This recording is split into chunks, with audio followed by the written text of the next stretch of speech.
When Eye to Eye continues,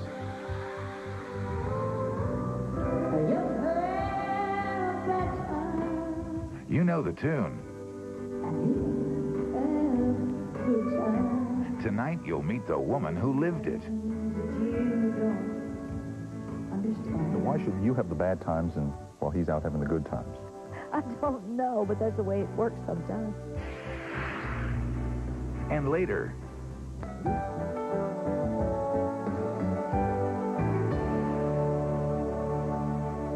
I'm Bill Agatuda, and tonight we're in the country section of the music store. You know the names: Garth, Billy Ray, Winona. All of these new young stars have made country music hotter than it's ever been. But in the process, they've pushed some of the pioneers of the art form off into the background. And that's too bad, because these legends are still out there, and they only get better with age. One of them, who is still singing her heart out, because if you sing about it, the hurt goes away, is known as the First Lady of country music. Sometimes it's hard to be a woman, giving all your life to just one man. The song she's most famous for has stood the test of time. It's about standing.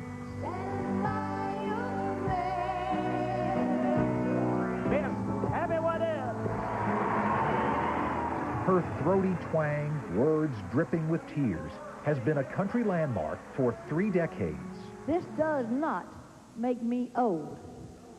This, this just makes me what I call a veteran artist. She's not old, only 53. But if she looks a bit frail, well, chalk it up to a life of hard times and heartbreak. I feel like you have to live a song if you want to put it across to somebody else and make them believe in it. And these songs I did live. This is the house you were born in? Mm-hmm. That room right there. And your mother was born in this house? Yes.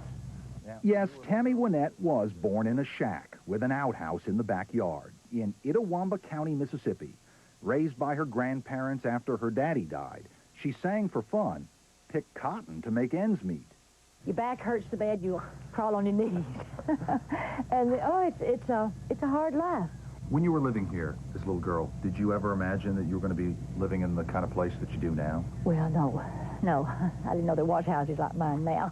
Where she lives now is the Nashville mansion built by Hank Williams Sr., yet another country legend who grew up dirt poor and turned it into a career. Do you have to have an upbringing like you did to become a huge country star? Can you be a big country star if you grew up with indoor plumbing? Oh, That's yes. what I'm asking. Oh, yes. Absolutely, you can, yeah. You can, but as her fans know, you have to hurt bad to sound so good. I started out with her and followed her through all the years. I lived through every relative, every aid, every illness, and the phrase I like the best is, dream on, baby, what she said to her ex-husband. You remember that? That would be the first of Tammy's 4 ex-husbands, Upel Bird, who moved her into his place. They had 3 kids together, but he wanted her to stay down home, and she wanted to be a star. What did you tell your husband when you were leaving? Oh, well, he blocked the road, kind of, before when I backed out and came over to the car, and he said, going to Nashville, be a singer. And I said, yeah, I'm going to try. He said, dream on, baby, dream on. Years later, she did a concert, and he was sitting like on the front aisle or something, and he came up to speak to her and asked for her autograph. She said, dream on, baby. Oh, that was tacky. It was terrible. But I just had to do it. Kids in tow, Tammy knocked on every door in Nashville till she finally got a record contract, singing tales of love gone sour. Along the way, there were more husbands and more breakups. Did you think, I got to get married? I'll be happier if I get married? I thought I'd have more stability, more security if I got married. And I did, and it didn't work out. Well, but out of that experience comes good material for some good songs. Yeah. Yeah, it did. D-I-V-O-R-C-E.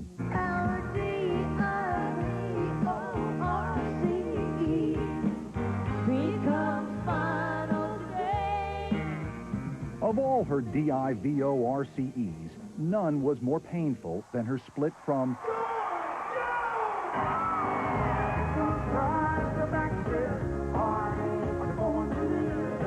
George Jones, hard-drinking, tough-living, hair that never moves, is considered by many to be the greatest male country singer of all time. She thinks I still care. Tammy grew up idolizing George. They got married and had one child.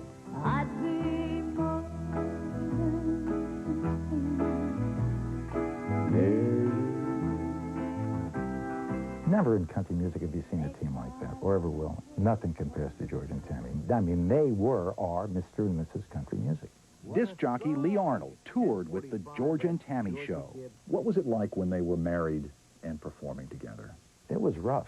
He had his personal demons at the time. She had to live with them. It was no secret, you know, her famous line. My nagging and his nipping didn't get it. His nipping, her nagging. The fans loved keeping up with the Joneses. Like him getting on the riding lawnmower and going 13 miles to buy a drink. I'm sorry, he went on a lawnmower? Yeah. Yeah, he came in one night and he was just drunk. And I told my mother I'd take all the keys to the cars and hide them. And she said, okay. So I woke up at midnight and he wasn't in the bed. I thought, God, where's he gone?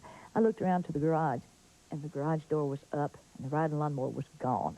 Jones admits it's true. I just happened to look out the window from my bedroom and saw the little 10-horsepower Cub Cadet lawnmower. So I went out the window, and sure enough, the keys was in it, so I took off to town.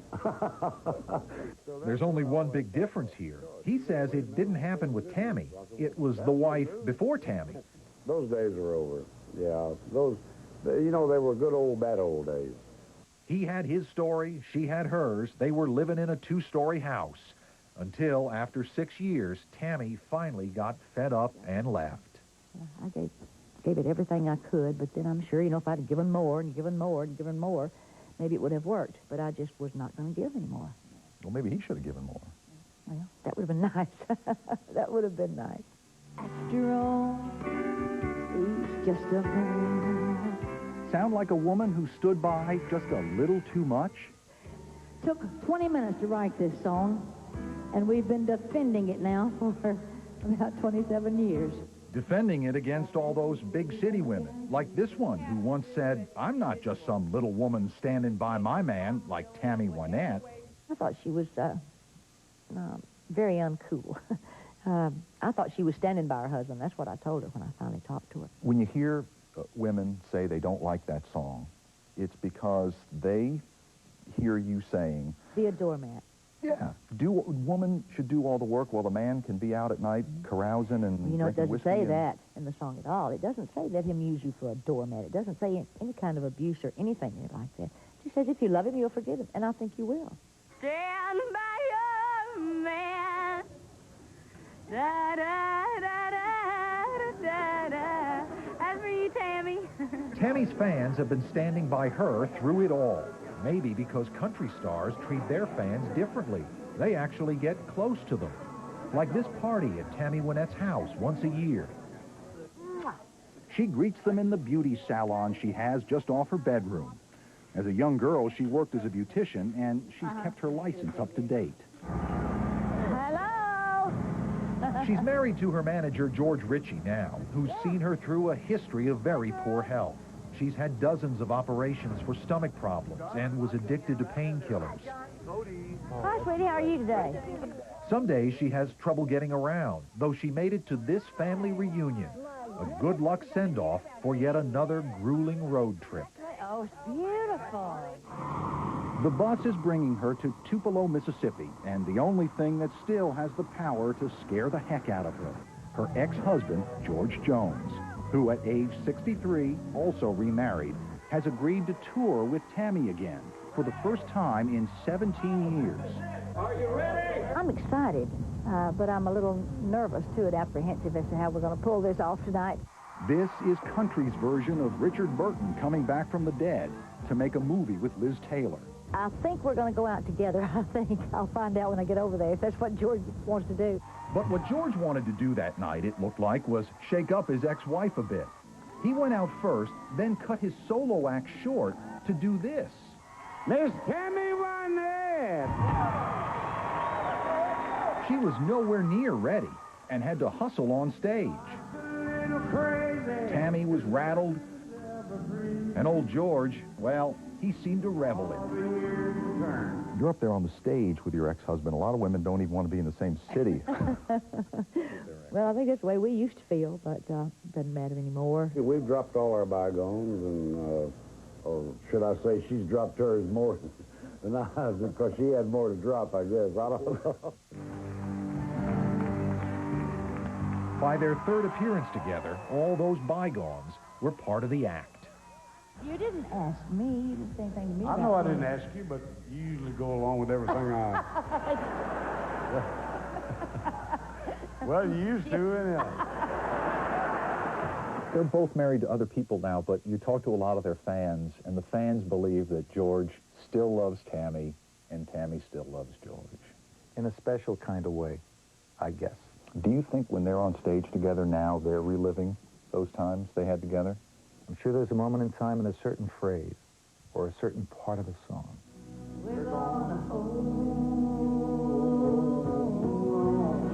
that will key off some emotion in Tammy's mind or George's mind. And it could be either good or bad, but I'm sure it keys off some memory.